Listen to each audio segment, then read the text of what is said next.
Imagine a software program that doesn't just ping you when your inventory's low. Right, like a standard alert. Yeah, exactly. Instead, it independently notices the shortage, contacts your supplier in Germany, negotiates a completely new delivery timeline, rewrites the purchasing contract, and actually authorizes the payment, all while you are fast asleep. It sounds totally made up, but what's fascinating here is that autonomous systems like that are actually driving measurable business outcomes today. They aren't science fiction anymore. No, they really aren't. And according to Gardner, by 2026, about 40% of enterprise applications are going to embed exactly that kind of autonomous agentic capability. Welcome to the Deep Dive. Glad to be here. Today, we are tearing apart this massive shift in how businesses operate. We're looking at how we're rapidly moving from software that just, waits to be told what to do to systems that independently plan and make decisions. Yeah, it is a profound transition. We're talking about the leap from traditional AI to what's known as agentic AI, and specifically multi-agent systems. And that is our mission for you right now. For anyone trying to stay ahead of the curve, this is the critical evolution to understand. We're going to explore how these agents work, how they collaborate, and crucially, we're going to look at the massive regulatory hurdle hanging over all of this. Oh, absolutely. The EU AI Act. Exactly, because with that act, a governance-first deployment isn't just a best practice, it's the only legal way forward. Right. The conversation has completely moved away from can AI write a good marketing email to can AI run a supply chain without human intervention safely? Okay, let's unpack this. Because to really understand that 40% projection for 2026, we first have to understand what makes an AI agentic compared to the tools we use today.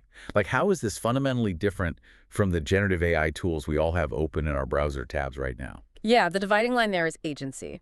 It boils down to goal orientation and autonomy. Think about the standard chatbots. They are brilliant at pattern recognition, right? Yeah, they can summarize a 100-page PDF in 5 seconds. Exactly, but they lack agency. They just sit there idle, waiting for a human prompt. They're entirely reactive. Agentic AI is different because you don't give it a prompt, you give it a goal.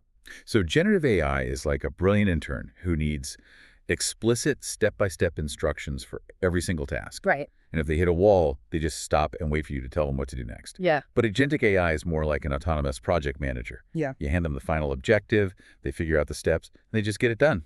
That is a perfect analogy.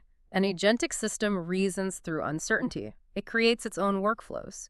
So if it encounters a roadblock, say, I don't know, an internal database is down, it doesn't just throw an error code and quit. It finds a workaround. Exactly. It dynamically adapts its path. And importantly, it can access external tools to do this. We're talking about AI that has the keys to your company's APIs, your databases, and it takes independent action. I can already hear people listening to this and thinking, wait a minute, my company already uses RPA robotic process automation to do repetitive tasks.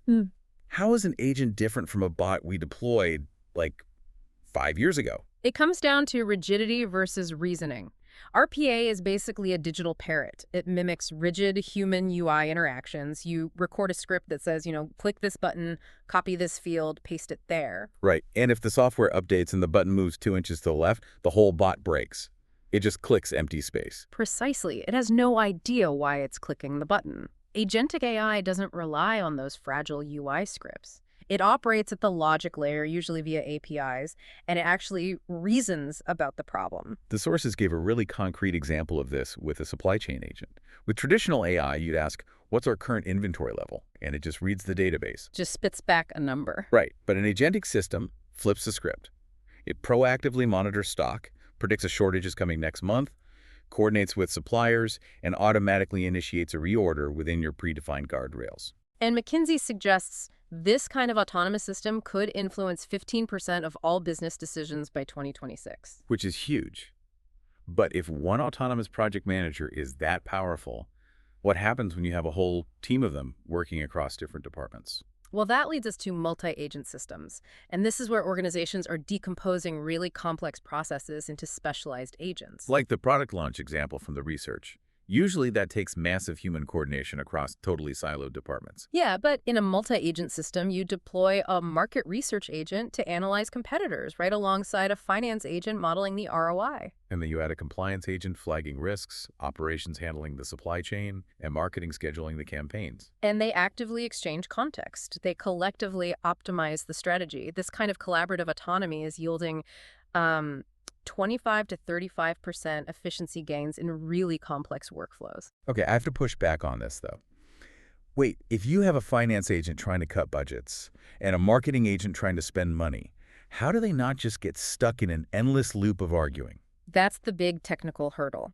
And the solution is communication layers. They use specific protocols like publish-subscribe models or pub-sub. Right, how does that actually work for the agents? Think of it like a central notice board. Marketing doesn't email finance directly. It publishes its proposed ad spend to the board. Finance is subscribed to that specific type of notice, reads it, and reacts. Okay, so they decouple the communication. But what if finance outright rejects the marketing spend? That triggers contract-based negotiation. They have boundaries. And if they hit a total impasse, the system uses hierarchical escalation.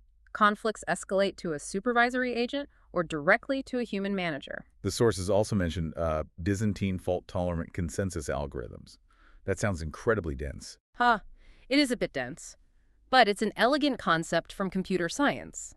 Imagine 5 generals who need to attack a city at the exact same time, but they communicate via messengers, and they know one general might be a traitor sending fake messages. Okay, so how do the loyal ones coordinate? They essentially vote. In a multi-agent system, the agents vote on the next systemic action based on shared data.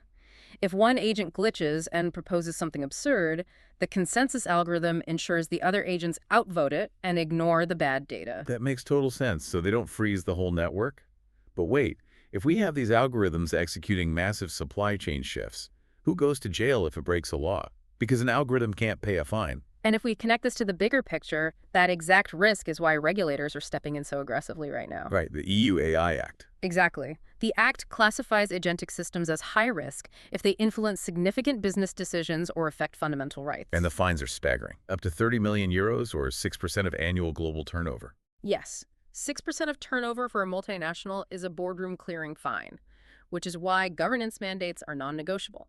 You need transparency, meaning human-readable logs of every decision. And the human-in-the-loop mandate, right? Mandatory human approval for critical decisions. Yes, plus data residency, keeping the data in the EU, and total auditability.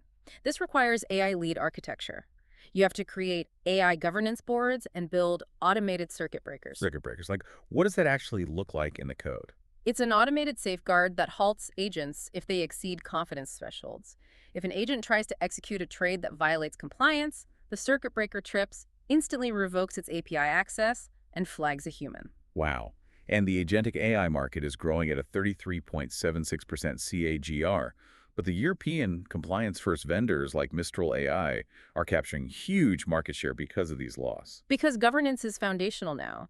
Organizations with transparent audit trails deploy much faster because their legal teams actually trust the system. Here's where it gets really interesting, though. Let's look at a concrete real-world application. The Benelux-based industrial manufacturer case study.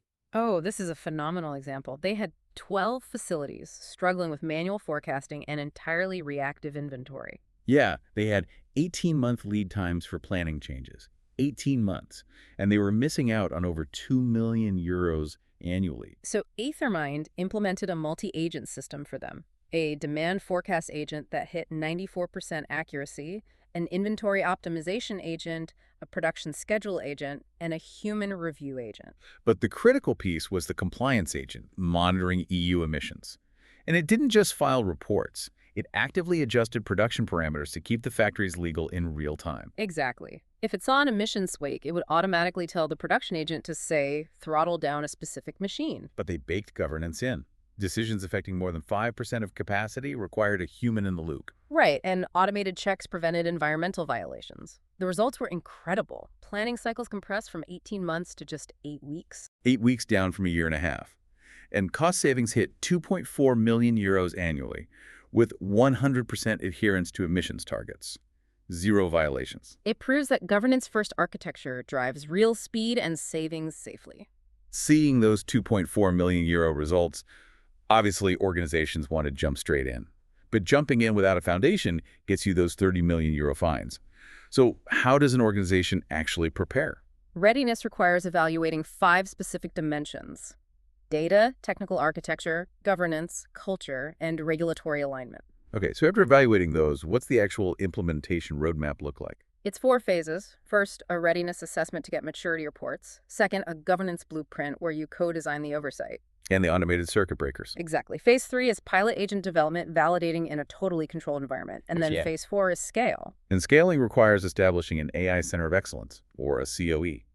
The source is organizations with dedicated COEs achieve 3x faster deployment velocity and 40% fewer compliance violations. Because it centralizes the expertise. But this raises an important question, going back to that cultural dimension.